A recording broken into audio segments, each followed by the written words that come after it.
새벽 3시에 뜬금없이 날아온 6글자는 그 후 몇 시간 동안 이수아의 정신을 지배했다. 잠은 다시 오지 않았다.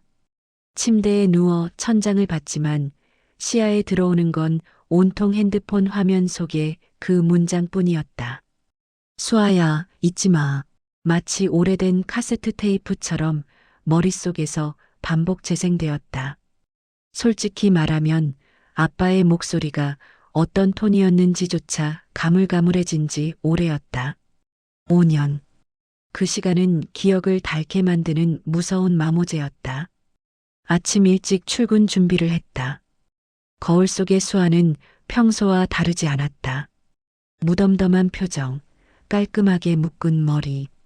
아무 일도 없었던 것처럼 보이는 이 껍데기가 내면에서 폭풍우가 몰아치는 나를 얼마나 잘 숨겨왔던가. 어쩌면 수아는 5년 동안 계속해서 스스로를 속여온 건지도 모른다. 회사에 도착해서도 일에 집중할 수가 없었다. 엑셀 창의 숫자들이 춤을 추는 것 같았고 팀장님의 지시는 오른쪽 귀로 들어와 왼쪽 귀로 그대로 빠져나갔다. 수아는 슬쩍 핸드폰을 열어 다시 그 문자를 확인했다. 그 문자는 아빠가 돌아가시기 직전에 보낸 것이 아닐까? 5년 전 그날 아빠는 분명 출장 중이었다. 그리고 그 사고는 너무 갑작스러워서 누구에게도 마지막 인사를 남길 시간이 없었을 것이다. 그런데 이 문자는 뭐지? 예약 전송이었을까? 수아는 아빠의 번호가 여전히 주소록에 남아있는 것을 확인했다. 물론 연결되지 않는 번호다. 이제는 완전히 다른 사람의 손에 넘어갔을지도 모른다. 아, 정말이지.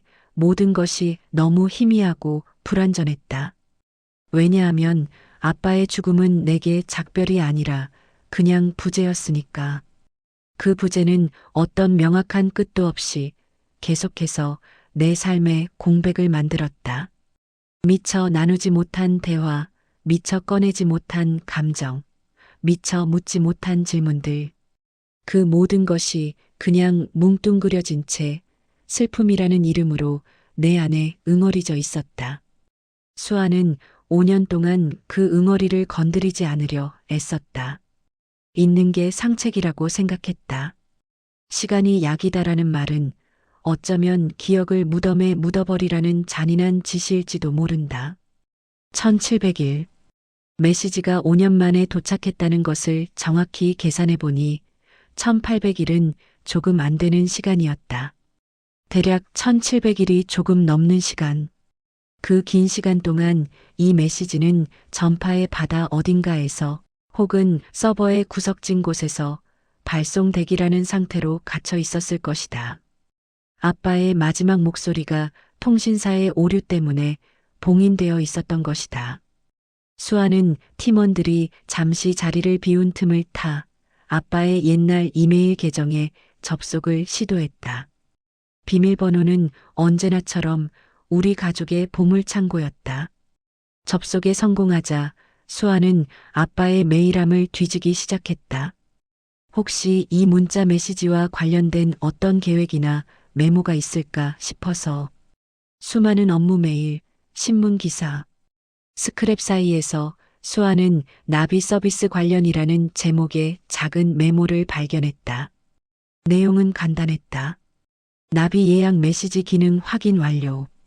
딸에게 줄 선물 관련 내용 추후 작성 예정.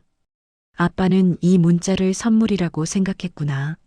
수아는 순간 코끝이 시큰해졌다.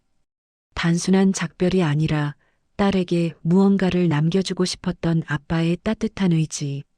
그 의지가 5년 동안이나 잠들어 있었다니 야속하기도 하고 고맙기도 했다. 이제한 수아의 아빠는 늘 그랬다. 자신이 직접 나서서 무언가를 주기보다 딸이 스스로 발견하도록, 스스로 깨닫도록 힌트를 던져주는 사람이었다. 어쩌면 이 잊지 말라는 6글자 자체가 거대한 힌트였을지도 모른다.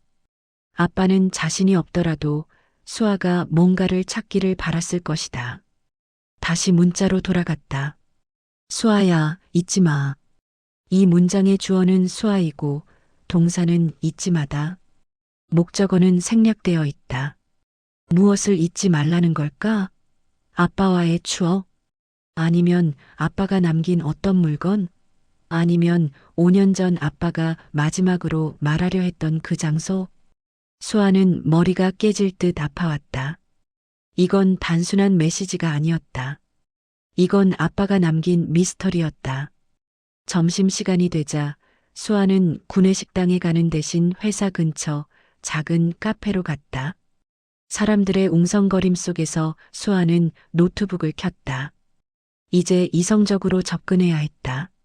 먼저 나비 서비스의 종료 시점과 문자의 발송 경위를 명확히 알아야 했다.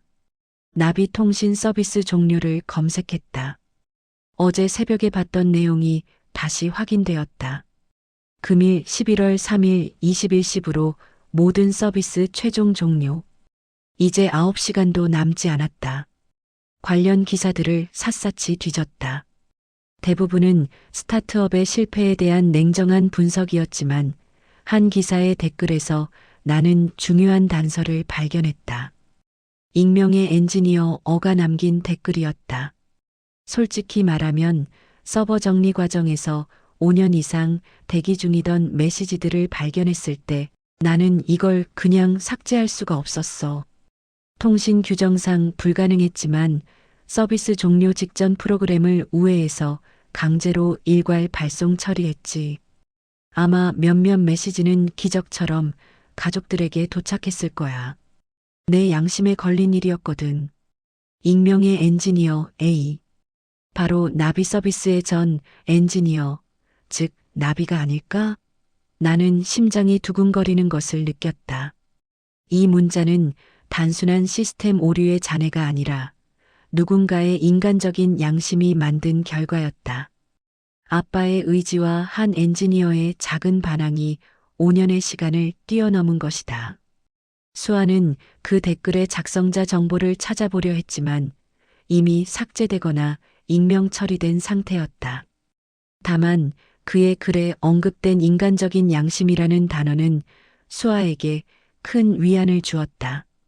아빠의 마지막 메시지는 시스템이 아니라 사람을 통해 수아에게 도착했다. 이제 9시가 되기 전에 해야 할 일이 생겼다. 수아는 엔지니어 A, 즉 나비에게 연락할 방법을 찾아야 했다. 그가 누구인지, 왜 아빠의 메시지를 발견했고, 왜 그것을 발송했는지, 그리고 가장 중요한 것, 아빠의 문자에 담긴 잊지 마의 숨겨진 의미를 혹시 알고 있는지. 5년 동안 수아는 아빠의 죽음을 받아들이지 못하고 정지된 삶을 살았지만 이 문자는 수아를 다시 움직이게 했다. 아니, 아빠가 수아를 움직이게 한 것이다. 수아는 회사 업무는 전부 내팽개쳤다. 미안하지만 팀장님, 아빠의 마지막 메시지가 걸린 일이에요. 카페에서 급하게 노트북을 닫고 바로 택시를 잡았다. 목적지는 일단 나비 서비스의 예전 본사가 있던 주소로 설정했다. 물론 지금은 폐쇄되었을 것이다. 하지만 거기서 실마리를 찾을 수 있을지도 몰랐다. 택시 안에서 창밖을 바라봤다. 햇살은 차가웠지만 수아의 마음은 뜨겁게 달아오르는 기분이었다. 지난 5년 동안 수아가 잊으려 했던 것은 아빠가 아니었다. 수아가 잊으려 했던 것은 아빠와 함께했던 그 시절의 순수하고 소중한 감정이었다. 슬픔에 매몰되어 아름다웠던 기억들까지 모두 슬픔으로 덮어버린 것이다. 수아야, 잊지 마. 그 문자는 아빠가 남긴 일종의 테스트 같았다. 내가 정말 나를 잊으려고 노력했는지 아니면 여전히 나를 그리워하고 있는지. 만약 수아가 이 문자를 무시하고 다시 일상으로 돌아갔다면 수아는 영원히 아빠와의 관계를 완성하지 못했을 것이다. 하지만 수아는 지금 움직이고 있다. 5년 전에 멈췄던 딸 이수아로서의 삶을 다시 시작하는 기분이었다. 수아는 나비 서비스 종료 시각인 9시까지 나비의 엔지니어를 만나야 했다. 그 사람이 아빠의 잊지마가 가리키는 곳이 어딘지 알고 있을지도 모른다. 아니, 어쩌면 아빠가 그 엔지니어에게 수아에게 전할 마지막 메모를 맡겼을지도 모른다는 막연한 기대가 들었다. 택시가 속도를 높였다. 수아는 기사님께 조금 더 빨리 가달라고 부탁했다. 시간이 없었다. 수아는 이 기적을 현실로 만들고 싶었다.